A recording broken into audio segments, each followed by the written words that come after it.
सहनशीलता की मूर्ति अगर कोई है तो माँ, क्योंकि बच्चा पेट में होता तो भी लात मारता है, बच्चा गोदी में होता है तो भी लात मारता है, और बच्चा जब बड़ा होता है तो भी अगर लात मार दे तो माँ कभी FIR दर्ज नहीं करती, तब भी वो कहती कि मेरा बेटा है। एक बार एक घटना पेपर में छपा था कि एक माता पिता को एक बेटा बहुत मारता था, रोज शराब पी के रोज खूब मारता, खूब पिटाई करे। अब इतना पीटता था कि पीट के घसीट के बाहर कर देता था। तो पड़ोसी लोग ने देखा कि रोज रोज बेटा मारता है, आज तो पुलिस को बुला के इसके बेटा को अंदर करवाएंगे। पड़ोसी ने फोन किया, पुलिस की गाड़ी आई। अब बेटा को पुलिस वाले हथकड़ी बांध के थाना ले गए कि चलो, इतना कोई मारता अपने माँ बाप को। जब थाना में गए तो पुलिस वाले उस लड़के को डंडे से पिटाई करने लगे। माँ बाप भी सामने खड़े हैं। जब 2-4 डंडा पड़ा तो माँ बाप दोनों पुलिस वाले के पैरों में गिर गए। कहा, साहब हमारे बेटा को छोड़ दीजिए, कोई बात नहीं, मारता है तो मारे, बेटा आखिर मेरा ही ना है। पैरों में गिर गया कि साहब इसको छोड़ दीजिए, कोई बात नहीं, आखिर वो मेरा ही ना बेटा है, इसे मत मारिए।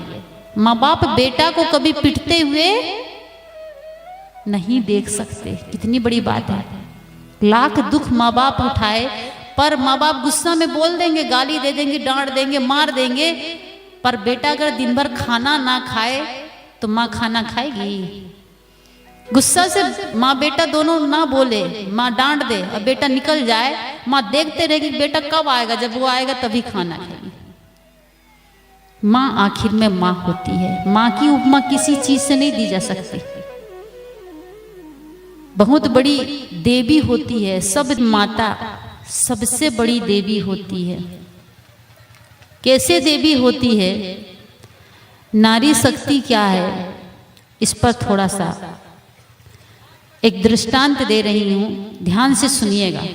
बड़ी करुण भरी कहानी है। एक माता जी को 15 साल हो गए शादी के बाद में 15 साल के बाद में भी संतान नहीं हुई, बच्चा नहीं हुआ। और जिस महिला का अगर बच्चा ना हो तो उसके जीवन में खुशी नहीं होती। सब कुछ हो पर संतान ना हो तो, अगर नारी बांझ रहे तो गृहस्थ जीवन का सुख ही खत्म हो जाता है। 15 साल हो गए उस नारी को कोई बच्चा नहीं हुआ, तो बेचारी महिला जो थी देवी देवता पूजा व्रत तीर्थ न जाने कहाँ कहाँ जाकर भगवान को मनाती कि भगवान जो तुम कहोगे वही चढ़ाऊंगी, भगेत करा दूंगी, अष्टजाम करा दूंगी, सत्संग करा दूंगी, दान पुण्य कर दूंगी, पर एक बार मेरी गोदी को भर दो, मेरा घर आंगन सूना है, एक बेटा दे दो मुझे। बहुत इलाज के बाद में उस नारी को एक बेटा हुआ, उस महिला को। 15 साल के बाद में अगर एक बेटा हो तो खुशी कितनी होगी, बड़ी खुशी। हॉस्पिटल में बेटा हुआ, नर्स बेटा को लेकर आई कि देखिए माता जी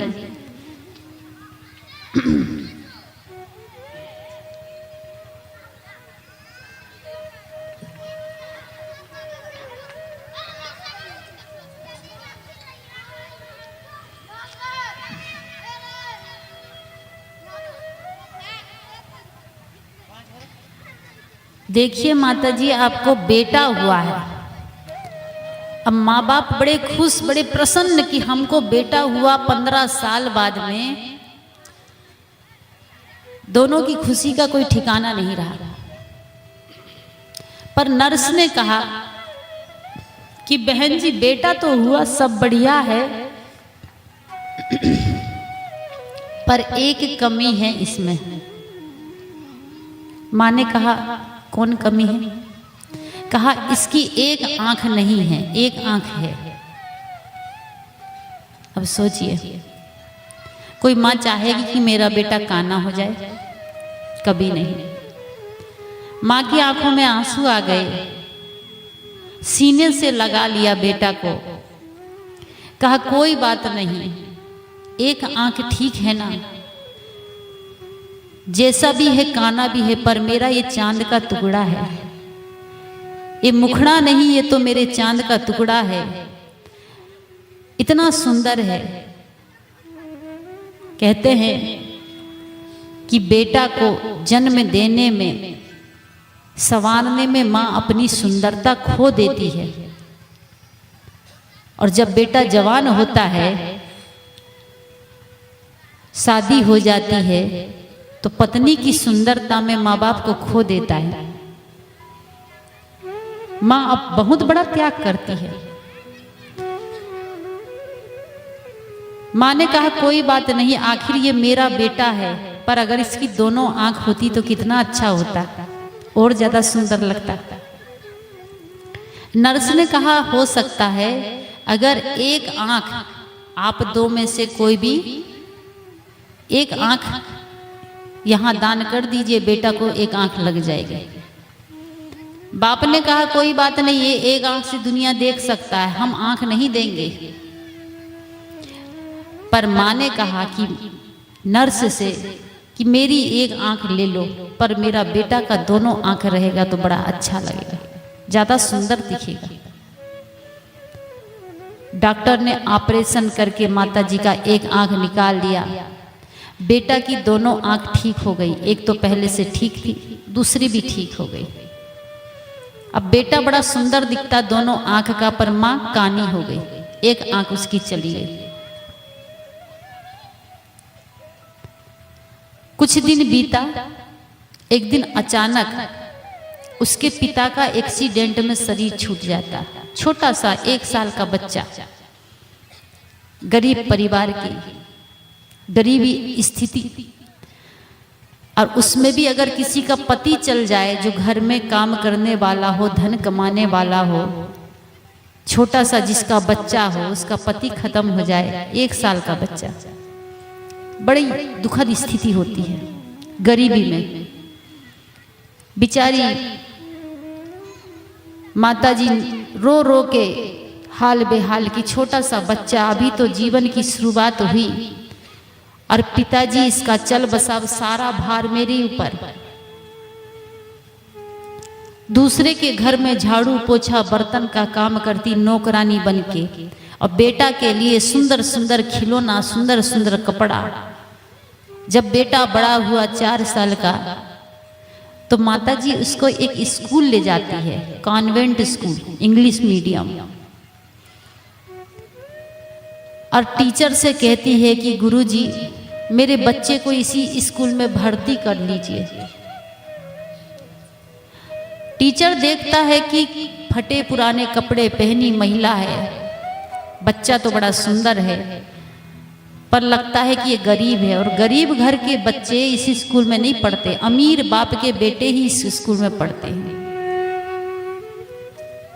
उस महिला ने कहा कि सर जी, हमारे जो बच्चा है इसको हम पढ़ा लिखा कर कलेक्टर बनाना चाहते हैं। कितनी बड़ी इच्छा! माँ चाहे अनपढ़ हो, पिता चाहे अनपढ़ हो, लेकिन बेटा बेटी को पढ़ाना लिखाना चाहते हैं। आज बहुत बच्चे देखती हूँ मैं, बिहार के हॉस्टल में रहते हैं, माँ बाप किसान हैं, मजदूरी करते हैं, 5,000 रुपये महीने बच्ची की फीस देते हैं कि हम पढ़े नहीं कोई बात नहीं, पर हमारा बेटा पढ़ लिख ले। पढ़ते पढ़ते लड़का जब बड़ा हुआ 8-10 साल का, तो बच्चे बच्चे सब खेल रहे थे। खेलते खेलते माताजी रोज स्कूल लाती, रोज छोड़ने जाती, तो लड़के सब देखते थे कि जो महिला आती है, जो इसकी मम्मी आती है, वो एक आंख की कानी है। तो लड़के सब देख लिए कि फलाने की मम्मी तो कानी है। और जब खेल खेल में एक दिन झगड़ा हो गया बच्चों में, तो दोस्त यार सब चिढ़ाने लगे उस लड़के को जिसकी माँ कानी थी। कहा यार तेरी माँ तो कानी है, तू तो कानी माँ का बेटा है। सारे लड़के कुढ़ाने लगे उसको, कहा कानी माँ का बेटा, कानी माँ का बेटा, कानी माँ का बेटा, इसकी माँ तो कानी है। अब लड़का को बहुत बुरा लगा कि मेरी माँ कानी है और सारे लड़के मुझे चिढ़ाते, कानी माँ का बेटा, कानी माँ का बेटा। जब उसकी माँ स्कूल लेने के लिए आई तो कहा माँ कल से तुम स्कूल मत आना, तुम्हारी सूरत ठीक नहीं है, तुम काली हो, तुम कानी हो, तुम ऐसी हो वैसी हो, दुनिया भर की बात। माँ सब बात सहन कर लेती है। माँ कहती कोई बात नहीं बेटा। कहा नहीं तुम स्कूल मत आना बस। कहा अच्छा कोई बात नहीं, कल से स्कूल नहीं जाऊंगी, सावधानी से जाना, सावधानी से आना। कहा ठीक है। लड़का पढ़ने में बड़ा तेज था, दिमाग बहुत था। पढ़ते पढ़ते जब वो गांव में इंटर पास कर लिया फर्स्ट डिवीजन, तो शहर में पढ़ने चला गया। जब शहर में गया तो माता जी पैसा जो कमाती थी वो कम पड़ने लगा, हॉस्टल का, घर का, रहने का, खाने पीने का। माँ 50 घर बर्तन मांजती, झाड़ू पोछा करती, दिन भर रात के 10 बजे तक मेहनत करती और 10,000 रुपया महीने का बेटा के लिए लिफाफा में भर के पोस्ट करती। इतना मेहनत करती कि मेरा बेटा एक दिन कलेक्टर बनेगा तो एक ना एक दिन मुझे सुख मिलेगा, एक ना एक दिन मुझे आराम मिलेगा। आज मेहनत कर लेती हूँ, बेटा जरूर कलेक्टर बनेगा। बड़ी मेहनत कर करके बेटा को पढ़ाती। पढ़ते पढ़ते बेटा एक दिन कलेक्टर बन गया। माँ को बड़ी खुशी हुई कि मेरा एक ही बेटा, पति नहीं, एक ही सहारा। और मेरी इच्छा थी कि कलेक्टर बन जाए। बेटा ने पत्र लिखा कि माँ मैं कलेक्टर बन गया। बेटा आया नहीं गांव, सिर्फ पत्र लिख दिया माँ के नाम से कि मैं कलेक्टर बन गया। अब माँ को इंतजार ये हो रहा था कि बहुत दिन हो गए बेटा को देखे नहीं, गांव नहीं आया है, अब कलेक्टर बन गया है तो जरूर ये गांव मुझसे मिलने के लिए आएगा। रोज माँ इंतजार करती, किसी की गाड़ी घर के सामने से निकलती तो दौड़ के बाहर होती कि लगता है बेटा तो आया हो। इंतजार की घड़ी बड़ी लंबी होती है, रात में नींद नहीं आती माता जी को। बेटा कलेक्टर बन गया है, कब लेने आएगा मुझे। अब ये दिन नहीं होंगे कि मैं बर्तन मांजूंगी, झाड़ू पोछा करूंगी। अब तो मैं आराम से बैठकर खाऊंगी, झूला में झूलूंगी, नौकर चाकर होंगे, गाड़ी बंगला होंगे। अब मेरे दुख के दिन समाप्त हो जाएंगे। माँ बड़े आशा लगाए बैठी है। देखते देखते 1 साल बीत गया पर बेटा नहीं आया। 1 साल बाद दूसरा पत्र आया कि माँ मैंने शादी भी कर लिया, बहुत अमीर बाप की बेटी से मैंने शादी किया। माँ की आंखों से आंसू की धार बहने लगी कि बेटा का इतना इंतजार किया हमने, कलेक्टर बन गया। माँ का सपना था कि बेटा की शादी करूंगी, बड़े धूमधाम से बहू लाऊंगी, मिठाई बांटूंगी। पर बेटा ने अपनी मर्जी से शादी कर लिया और हमको बताया भी नहीं। माँ के अरमान, माँ की इच्छा अंदर ही अंदर दफन हो गई। रोते रही माँ रात भर कि कौन पाप किए थे हम कि बेटा ने शादी में बुलाया भी नहीं। जिसको मैंने मजदूरी करके, बर्तन मांज के, झाड़ू पोछा करके, कपड़ा धुल के कलेक्टर बनाया, पढ़ाया लिखाया, आज वही बेटा शादी करके पत्र लिख रहा कि मैंने शादी कर लिया। रोते रोते माँ सो जाती है। फिर भी माँ के मुख से आशीर्वाद ही निकलता है, दुआएं ही निकलती कि खुश रहे, कोई बात नहीं। अब माँ इंतजार करती कि शादी हो गई तो बेटा और पुतौ दोनों ही आएंगे गाड़ी में। मैं अपनी बहू को कब देख लूं। अब माता जी के मन में अंदर ही अंदर होता कि कब बहू को देख लूं, कब बेटा को देख लूं। इतने दिन हुआ बेटा को देखे। माँ की इच्छा इतनी तीव्र हो जाती है कि इंतजार करते करते साल बीत जाते हैं पर बेटा भी नहीं आते, बहू भी नहीं आती। तीसरा पत्र आता है 1 साल बाद में कि माँ तुम दादी बन गई, तुमको पोता हुआ है। अब बोलिए कितना धैर्य रखेगी माँ। शादी हो जाए, बहू आ जाए, पोता हो जाए, माँ के मन में हुआ कि अब तो रहा नहीं जाता, कब मैं पोता को देख लूं, कब उसे गोद में खिला लूं, ऐसी इच्छा मन में अंदर से होती है। मन अंदर अंदर झटपटाता है कि कब देख लूं मैं पोता को।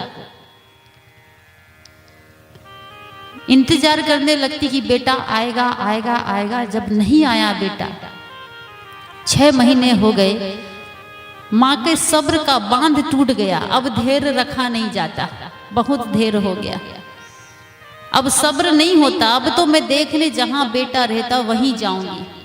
माता जी उस पत्र को लिया जिसमें बेटा का एड्रेस था। उस एड्रेस में माता पूछते पूछते शहर गई। शहर में रिक्शा वाले को 50 रुपया दिया, कहा कलेक्टर बाबू के बंगले के सामने रिक्शा रोक दीजिएगा। रिक्शा वाला कलेक्टर साहब के बंगले के सामने जैसे ही रिक्शा रोकता है, माता देखती है कि 2 मंजिला मकान, सुंदर आलीशान बंगला बना हुआ है, चमचमाती गाड़ी खड़ी हुई है, बाहर में चपरासी खड़ा हुआ है। बड़ी खुश होती, कितना सुंदर घर में मेरा बेटा रहता है।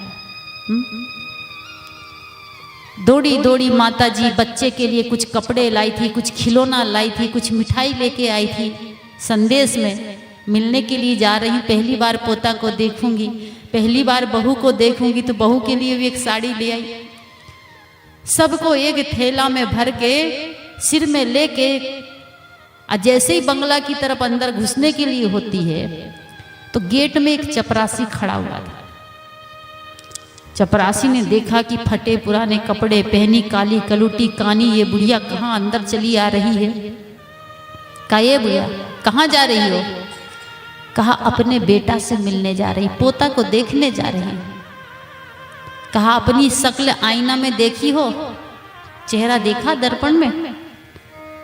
एक कलेक्टर साहब का बंगला है और तुम गांव देहात की महिला, न तुम्हारा कपड़ा बढ़िया है, न तुम्हारा शक्ल बढ़िया है, और कहती कि कलेक्टर बाबू मेरा बेटा है।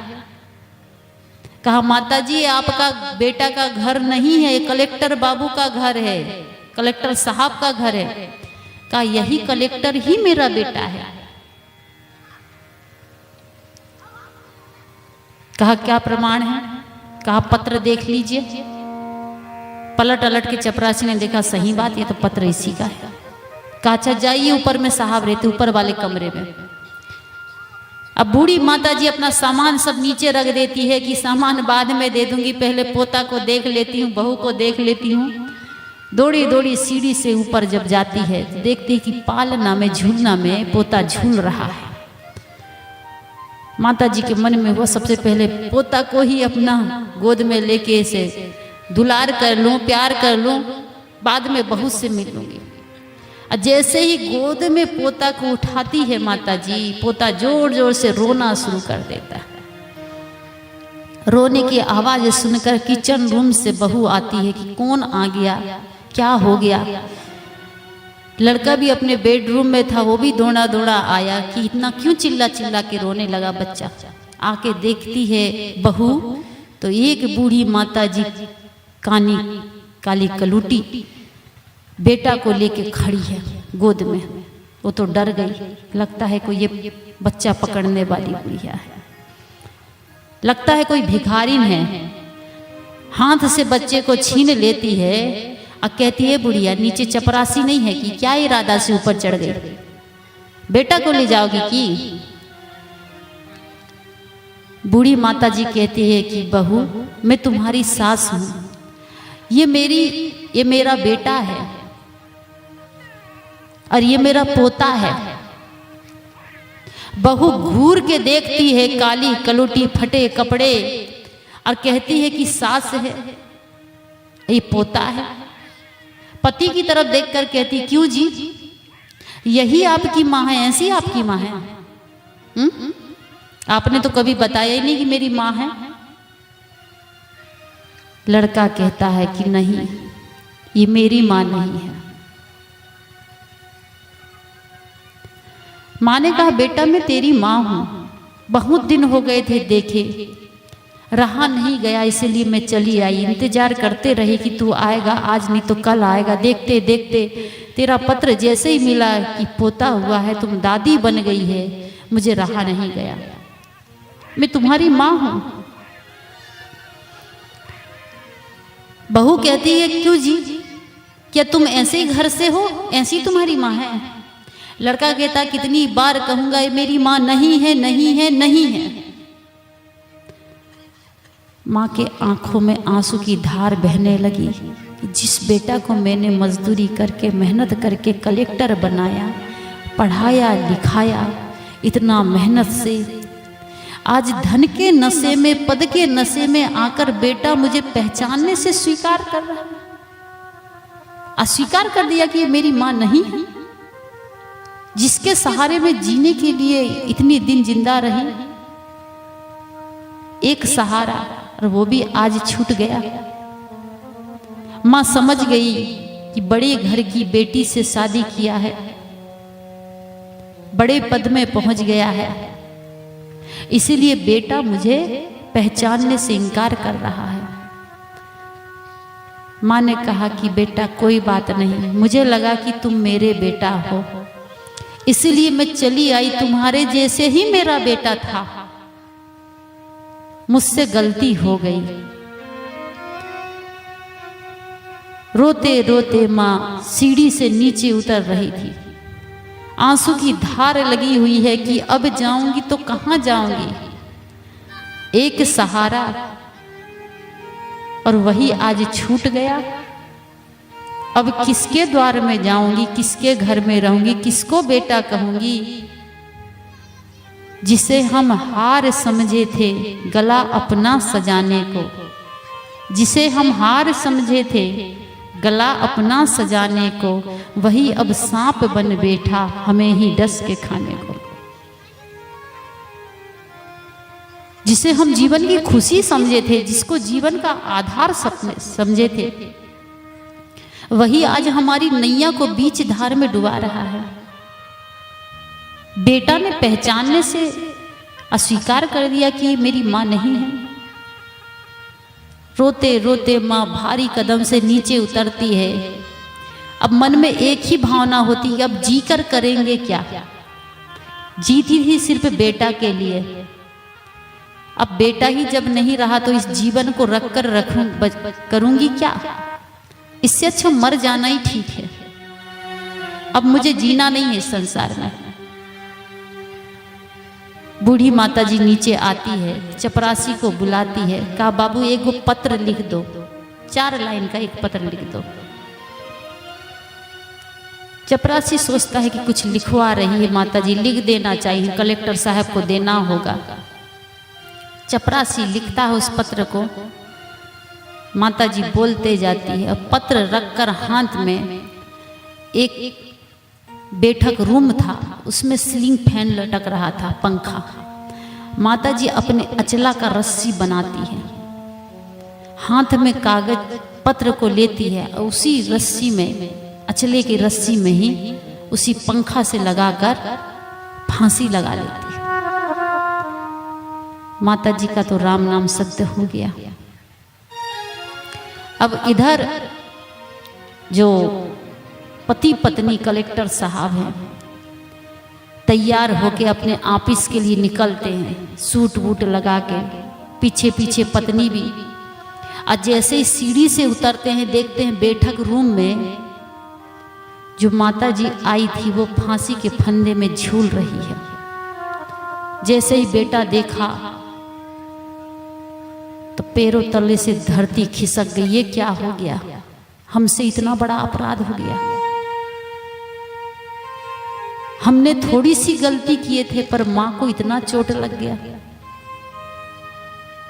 पीछे पीछे पत्नी आती, वो भी देखती है कि जो बूढ़ी माता जी आई थी वो फांसी के फंदे में झूल रही है। वो अपने पति से कहती, क्यों जी, क्या यही तुम्हारी माता जी थी? ये फांसी में क्यों झूल गई? इसने आत्महत्या क्यों कर ली? क्या बेटा बोल सकता है कि यही मेरी मां थी?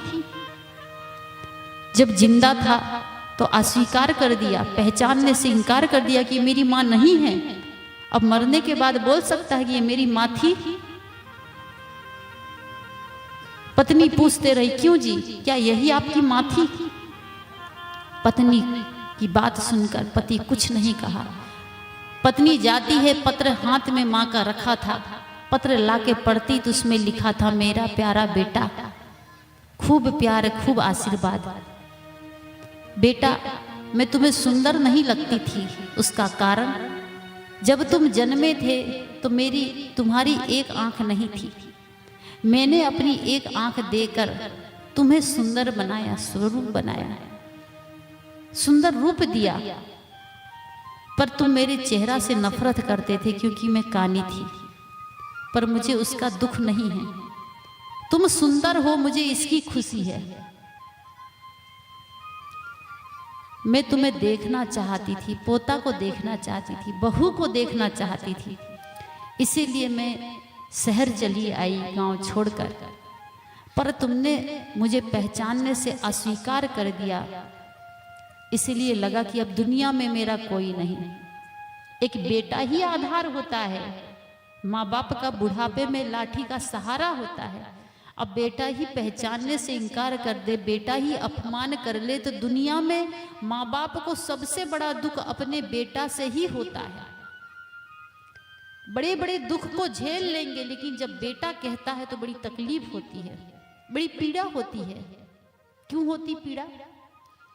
क्योंकि माँ अपने जीवन का पूरा सर्वस्व निछावर कर देती, सब सौंप देती है बेटा की खुशी में, और वो बेटा प्यार के दो बोल नहीं बोल पाता, सेवा नहीं कर पाता। पति पत्नी को बड़ा खेद हुआ दोनों को कि हम पद के नशे में, धन के नशे में अपने माँ बाप को भूल गए। इसलिए कहा गया कि अपने माँ बाप का तू दिल ना दुखा।